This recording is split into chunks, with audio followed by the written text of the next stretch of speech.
¿cómo están? Vamos a ver en este tutorial de Photoshop algunas opciones que les van a ser muy útiles para poder replicar procesos que ustedes naturalmente hacen en Photoshop, pero para muchísimas imágenes en un solo tiempo, ¿no? A este conjunto de elementos le vamos a llamar acciones, que se encuentra en la ventana acciones. Y también después vamos a usar automatizar lote, ¿ok? O sea, estas dos herramientas trabajan en conjunto para que ustedes puedan replicar un mismo efecto en múltiples imágenes, ¿no? Para darles una idea de cómo funciona, yo aquí ya tengo una carpeta que se llama Acciones Scott por mi estudio y tengo varias acciones que yo ya he desarrollado a lo largo de mi tiempo como diseñador. Y algunas de ellas pues son las que más me gustan, ¿no? Por ejemplo, el relleno según contenido, que ustedes si recuerdan en las clases anteriores está aquí en esta zona de relleno según contenido, pero se hacen de forma automática, es decir, ahorita ya no tendría que pues tradicionalmente ir aquí, luego hacer el relleno según el contenido y etcétera. Entonces, para ahora hacer eso de forma muy manual, simplemente pues lo único que tengo que hacer es pues tener alguna selección activa, ¿no? Como por ejemplo sería esta. Y ahora voy a aplicar esta acción.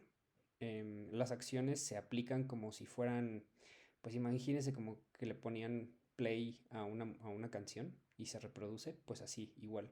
Entonces, como reproducir una película, lo que voy a hacer es dar clic en play para aplicar el relleno según contenido y lo que pasaría sería que la imagen del jitomate se borraría, porque eso es lo que hace esa acción. Entonces, si lo notan, pues surte efecto con un solo clic. Esto pues a mí me parece útil en ciertas situaciones en donde tengo pues algunos elementos que quiera borrar que no son tan importantes pero que se repiten siempre en todas las fotos, ¿no? Como por ejemplo una marca de agua. Imagínense que hay una marca de agua aquí, pues en 200 fotos no tendría que estar borrando una por una, sino pues aplicando ya el relleno según contenido y automáticamente aplicaría la acción, ¿no? Entonces, pues como ustedes pueden ver, no es perfecta, pero en algunos casos sí funciona, ¿no? Aquí, por ejemplo, ya desapareció el romero. Y así, entonces hay muchas otras acciones que podemos crear y hoy les voy a enseñar cómo hacerlo, ¿no? Si ustedes se dan cuenta, yo ya tengo aquí en las carpetas que se llama acciones Scott, varias acciones dentro, ¿no? Ustedes podrían crear acciones afuera, es decir, aquí dándole clic en la cruz y poniendo la acción que ustedes quieran. En este caso vamos a poner como voltear imagen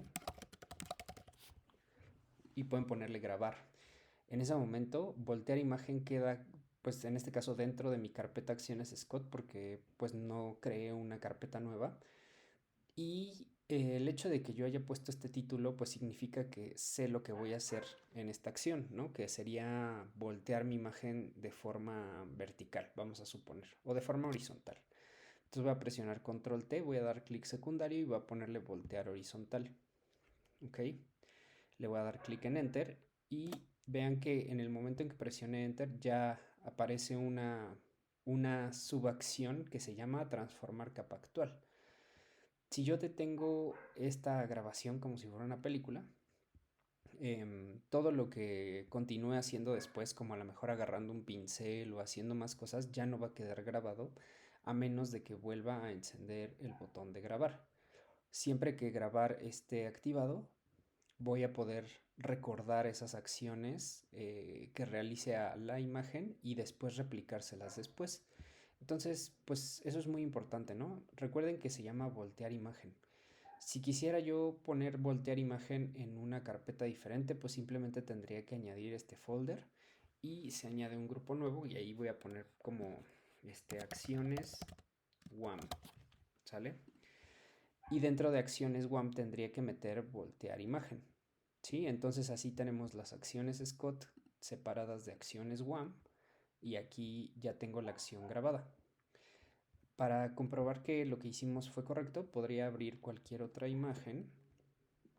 Ay, perdón. Podríamos abrir cualquier otra imagen y simplemente ponemos la acción voltear imagen en esta imagen que es nueva, le doy play, ya no grabar, sino play, y en ese momento habría realizado la acción. En este caso no la realizó porque tengo una capa bloqueada, ¿sí? Y las capas bloqueadas no se pueden modificar. Pero si ahorita ya tuviera otra capa, pongo play y la voltea, ¿sale? Entonces, en este caso, si ustedes quisieran hacer este reflejo de imagen sin tener que crear la capa nueva, pues simple, ¿no? Podrían modificar esta acción de voltear imagen para que además de transformar la capa actual, duplique la capa fondo, ¿no? Entonces vamos a realizarlo para que vean que aunque ya hayamos creado una acción, podemos seguirla transformando, ¿no? O seguir grabando. Entonces voy a volver a presionar grabar y ahora lo único que voy a hacer es duplicar la capa con control J. Y si se fijan ya pues también apareció esta otra acción que se llama copiar vía copiar. Y yo puedo cambiar el orden de estas, de estas subacciones, ¿no? Si se fijan apareció debajo, pero ahora la voy a poner arriba. ¿Por qué? Porque lo primero que quiero que pase cuando se desarrolle una acción es que duplique mi capa y después la transforme para que no ocurra lo que nos pasó aquí, ¿sale? Entonces vamos a suponer que esta es la imagen tal cual se abre, aparece la capa de fondo y si se fijan está bloqueada, pero igual voy a reproducir la acción ya teniendo la capa copiar antes de la transformación de capa, que es el reflejo horizontal, ¿va? Y si se fijan, justamente al darle clic ya se duplicó primero la capa y después se volteó. Entonces, con esto, en conclusión, ustedes pueden añadir varios procesos a la misma acción y pueden moverlos de lugar para que pues funcionen como ustedes quieran y pueden volver a grabar también siempre que ustedes quieran, ¿no? Entonces, pues estos son algunos ejemplos muy sencillos. Yo, por ejemplo, aquí tengo una de guías que también me va a sacar guías horizontales y verticales, márgenes, en fin, puedo hacer muchísimas cosas. Ahora sí, lo que dé su imaginación, pues es importante. Ya saben cómo hacerlo. Y ahora en esta segunda parte del video voy a crear una nueva acción, pero ahora para, para poder darle a esta imagen un formato de impresión y no como la tengo ahora. Entonces para eso vamos a entender de qué se trata esta imagen, ¿no? Esta imagen naturalmente tiene un tamaño de 115 por 172 centímetros y tiene una resolución de 72 píxeles por pulgada. Hay que recordar que la resolución es la cantidad de píxeles en un tamaño determinado, ¿no? ¿Qué cantidad de píxeles hay aquí? Pues muchísimos, ¿no? De hecho, si le doy zoom, se darán cuenta que en un tamaño muy pequeño hay una cantidad muy grande de píxeles, ¿no? Y esto es porque las imágenes, la resolución, mientras más resolución tengan, más cuadritos van a aparecer. Y mientras más cuadritos, pues más nítidos va a lograr, ¿no? Es decir, yo aquí estoy como que encima de una espinaca y una alcachofa, que es esta zona de aquí, y pues yo puedo entender pues la textura del material, ¿no? Que en este caso pues es una lechuga que está como húmeda, ¿no? Y que aparte tiene pues tiene una textura de queso y tiene una textura un poquito más seca en algunas partes, ¿no? Em, y pues esta resolución por default, como se descarga de internet, tiene 72 píxeles por pulgada. Las imágenes de 72 píxeles por pulgada están hechas exclusivamente para web. Y digo exclusivamente porque si ustedes llevaran esta imagen a impresión, el tamaño real ya no serían estos 115 centímetros, sino mucho menos. Y ahorita lo vamos a notar. Si yo naturalmente cambio esta resolución y digo, bueno, voy a llevar la impresión, me veo forzado a aumentar su resolución de 72 píxeles en una pulgada a 300. Y cuando yo hago clic en eso, si se fijan, el tamaño real de mi imagen con la cantidad de información que tiene se reduce a 27 por 41 píxeles, que es un tamaño pues mucho menor al que tenía antes, ¿no? Porque antes tenía 115 centímetros, que es como 1 metro por metro y medio. Entonces, ¿por qué sucede eso? porque cuando ustedes exigen una mayor cantidad de píxeles en una pulgada, si Photoshop no tiene toda esta bola de píxeles disponible, pues simplemente va a reducir su tamaño, ¿no? Y esa, pues eso hace que la información se mantenga, es decir, todo esto que ustedes ven se mantenga, pero el tamaño imprimible pues sea muchísimo menor, ¿no? Porque no hay la suficiente cantidad de píxeles que cubra pues la medida que originalmente tenía, que era 1,5 metros, ¿no? Que era esta medida original, ¿no? Entonces, ¿qué pasa aquí? Si ustedes presionan remuestrar, lo que van a hacer es que al aumentar la cantidad de píxeles, estarían creciendo también radicalmente la altura y anchura del tamaño de la imagen en píxeles, ¿no? Que serían, si ustedes se dieron cuenta, la imagen ahora pues se ve muchísimo más grande porque pues ahora en una multiplicación de ancho por alto pues ahora tiene 13.600 píxeles por 20.401. Voy a volver a lo anterior para que vean que originalmente era de 3.264 por 4.896. Entonces el problema con esto es que originalmente no había esa cantidad de píxeles para llenar todo este tamaño, ¿me explico? Entonces, lo que hace Photoshop pues es hacer una media, o sea, es inventarse más píxeles que puedan cubrir más área de espacios que pues, anteriormente no existían, ¿no? Entonces, en vez de dejar los huecos, pues crea, por ejemplo, entre este amarillo y crea a lo mejor 5 amarillos más, y eso hace que esta imagen pues sí se vea muchísimo más grande, pero su resolución no necesariamente mejoró, ¿no? O sea, realmente se ve borrosón. O sea, antes me parecía más atractiva porque pues era una imagen que a lo mejor no era tan grande, pero se veía nítida. Y ahora que es en 300, pues está más grande, pero está muy sucia, ¿no? Entonces el remuestreo no va a ser opción para estas situaciones en donde nosotros tenemos que pasar a una resolución de impresión, sino simplemente quitar el remuestreo y así vamos a obtener el tamaño final de la imagen. ¿Sí? Entonces, si ustedes se dan cuenta al descliquear el remuestreo, el tamaño de mis dimensiones sigue siendo bajito, o sea, sigue siendo una imagen de 3.264, pero ahora en vez de ser de 1,5 metros, solo es de 27 por 41 centímetros. Que al final, si ustedes lo ven de forma como muy realista, pues 31 centímetros es un tamaño carta que se puede imprimir, y si ustedes llevan esta imagen a impresión, pues va a salir con una muy buena calidad. Entonces, el aprendizaje es ese: no vayan a remuestrar nunca la imagen, porque imágenes que son pequeñas no se pueden hacer grandes, ¿no? Voy a hacer un pequeño ejercicio solo para que lo noten. Voy a propósito, como a crear una imagen de una resolución de un píxel por pulgada, ¿sí? Y voy a hacer que la imagen sea muy pequeña, ¿sale? Entonces, pues vamos a ponerle así, como 20 por 13, y voy a poner una imagen muy, muy pequeña. Vamos a ponerle de 10. Entonces, vean que el tamaño el tamaño de la imagen en pulgadas pues es grande, ¿no?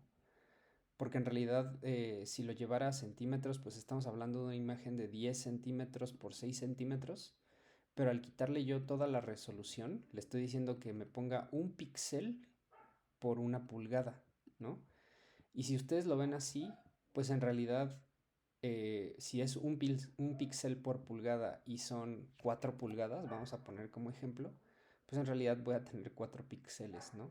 Entonces si le presiono OK, pues prácticamente la imagen desapareció, y aunque yo quiera hacerla pues más grande, vean lo que se redujo. Yo les dije que iba a quedar de 4 píxeles, ¿no? Entonces esta sería la síntesis de la imagen: 4 píxeles por 3, porque ya no me alcanzaron más, ¿no?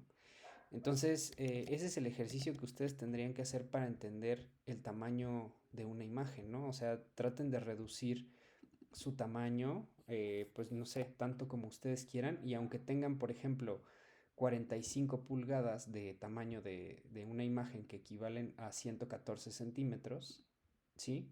Si le ponen una resolución de un píxel por pulgada, pues naturalmente van a tener resultados muy pequeños que incluso pues ya podrían contar, ¿no? Y esto es de forma muy exagerada lo que sucede si yo crezco la imagen nuevamente.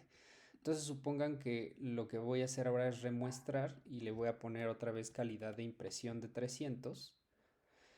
Y pasa lo que les decía, ¿no? Como esta imagen ya no tiene tanta información, yo le estoy obligando a que tenga 300 píxeles por pulgada y se vuelve a ser gigante, ¿no? Pero como ya no tengo info, vean lo que sucede. O sea, el tamaño final de mi imagen es esta, ¿sí?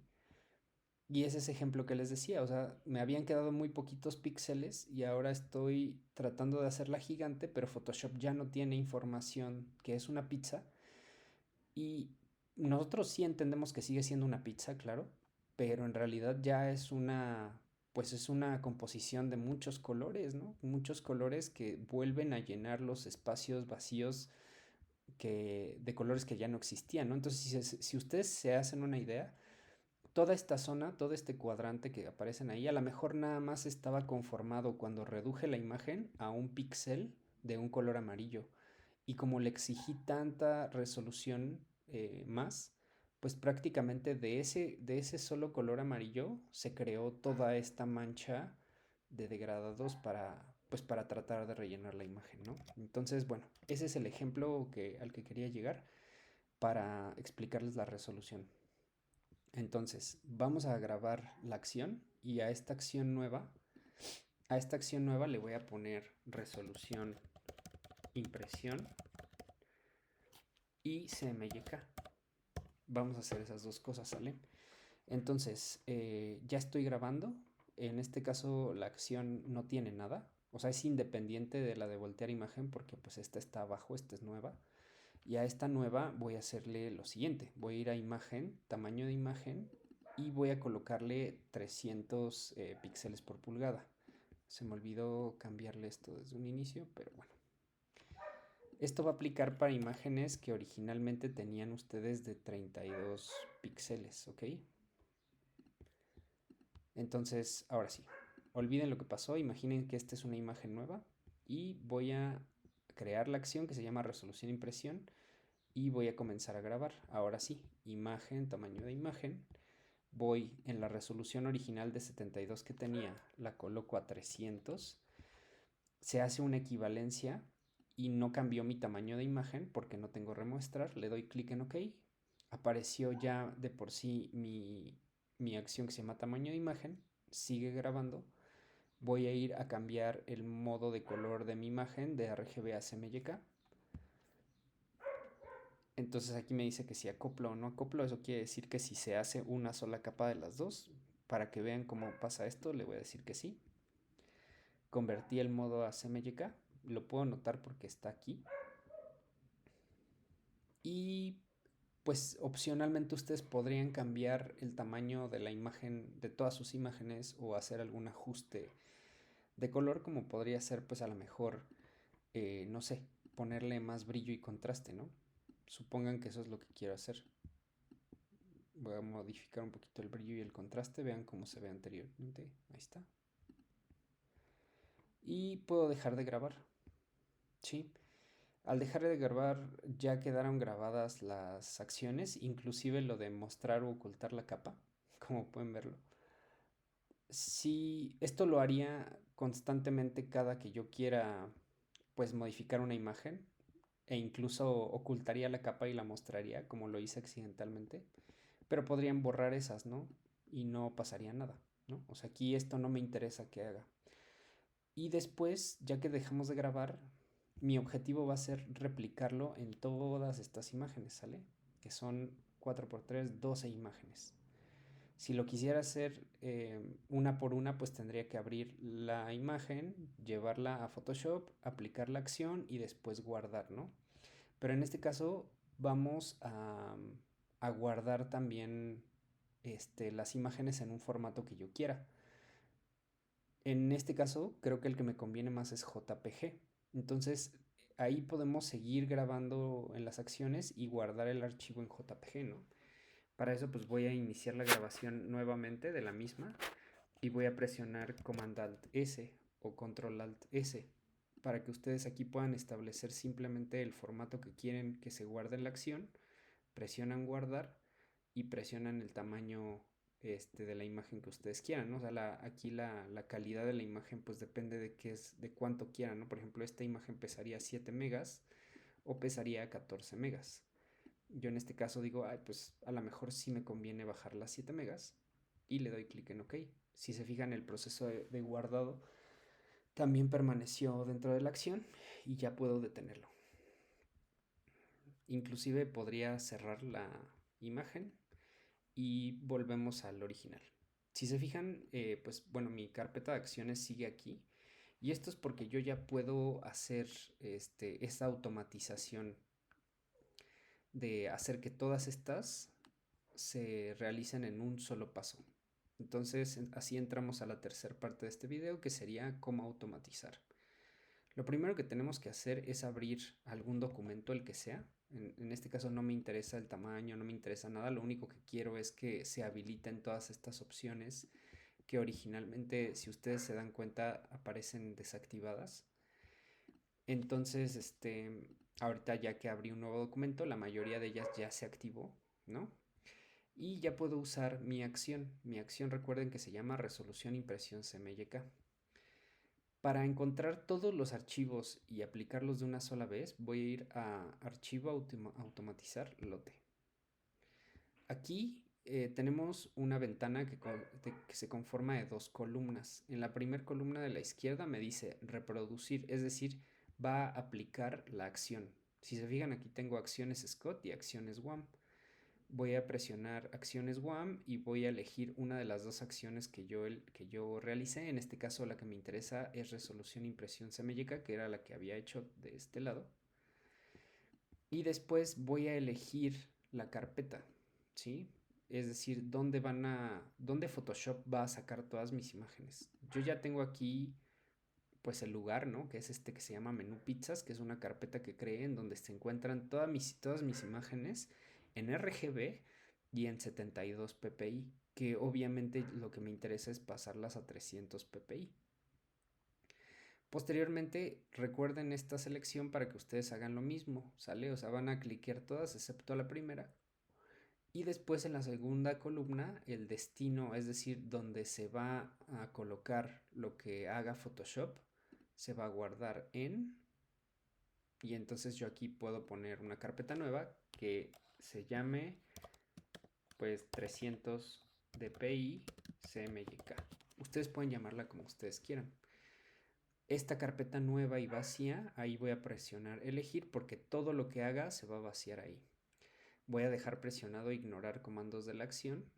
Voy a escribir el nombre que yo quiera para estas imágenes, que se va a llamar 300 pizza. Y ya, naturalmente podría darle clic en OK y en ese momento se empezaría a reproducir la acción tanto número de veces como imágenes tenga acá, es decir, se va a reproducir 12 veces, ¿sí? Entonces voy a dar clic en OK y el proceso va a ser un poco tardado porque mientras Photoshop trabaja, ya se empiezan a guardar todas las imágenes en la carpeta que yo había elegido, que es esta de 300 dpi. Si ustedes ven, justamente se está reproduciendo la acción y se están creando otra vez las 12 imágenes, pero ahora tienen todo lo que yo indiqué, ¿no? Que es resolución a 300, el nombre de 300 pizza 1, pizza 2, pizza 3 y ya naturalmente estarían en CMYK. Para comprobarlo voy a abrirlo y si se fijan ahora en vez de que mi imagen esté en RGB como lo pueden ver acá, se encuentra en CMYK y el tamaño de la imagen estaría a 300 dpi. Sin perder calidad, sin perder el tamaño, sin reajustar nada. Y pues ya no tendrían que hacer prácticamente nada. O sea, en el momento en que ustedes ya hagan la acción, podrían cerrar Photoshop y podrían pues usar esta carpeta nueva como las imágenes finales que ustedes van a trabajar directamente para InDesign o para el trabajo que ustedes quieran hacer. Entonces con eso terminamos.